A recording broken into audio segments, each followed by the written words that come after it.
What's up, YouTube? This is Too Raw for Sports. So this is some news that is breaking, and that is that there are a new wave of players, and in this instance, a coach that will test positive and will be out due to health and safety protocols. For the Los Angeles Lakers, Frank Vogel is now out. He has tested positive, and he will be out due to health and safety protocols. So we will see assistant coach uh, what is it, David Finsdale, I believe his name is, who's been a coach for the New York Knicks and I believe the Memphis Grizzlies.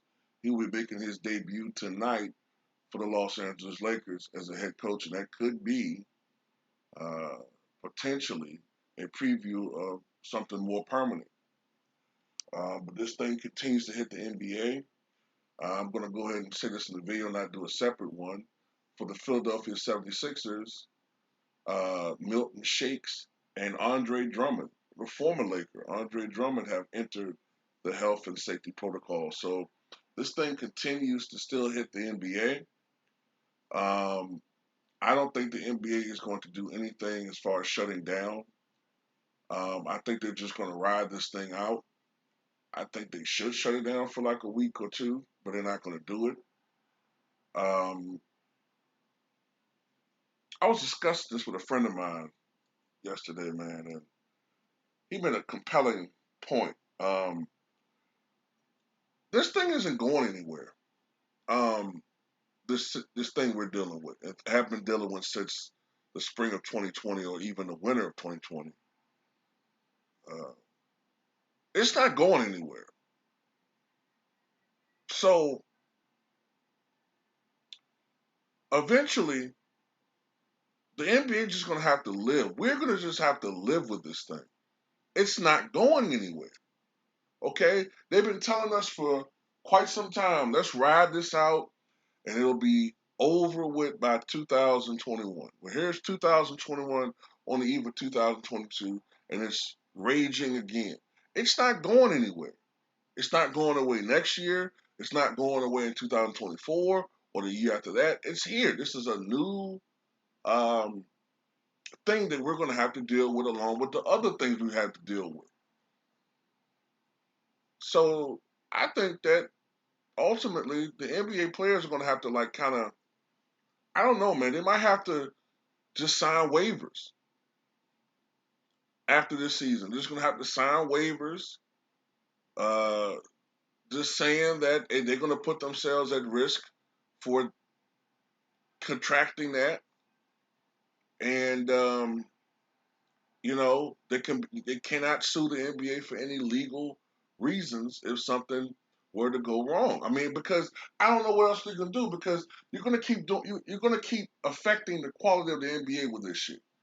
You're going to keep affecting the competitive balance of the NBA. Eventually, look,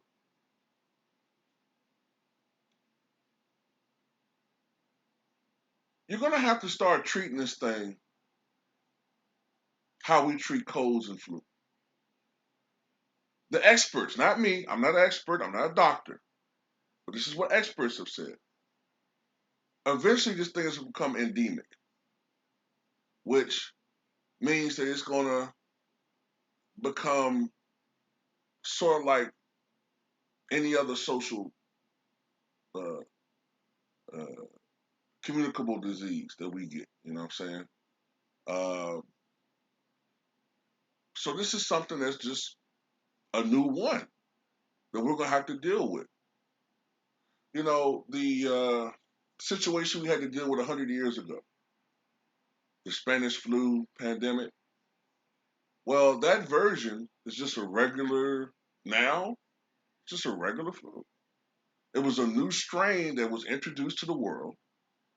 It wiped out uh, between 50 and 100 million people worldwide. It raged for 3 years, but ultimately it became endemic, and it's just a basic flu now. So, I mean, to me, the NBA can't keep doing this every fucking year. So I definitely like your feedback on this one. I mean, some advice because the NBA can't keep doing this every year. Oh well, we're just gonna have to every year, put 150 of our 500 players and health and safety protocols and just hope for the best. No, you're ruining the competitive balance of the NBA. Injuries is one thing. Injuries is something that's isolated enough so that fans can deal with that. But no, you can't keep. Look, this is the third time Kevin Durant has been struck with this thing. Right? The second time, well, I guess he healed because of his remarkable Wolverine-like abilities, healing powers. But second time, Russell Westbrook been affected with this thing. So I don't know. But tell me what you guys think about this.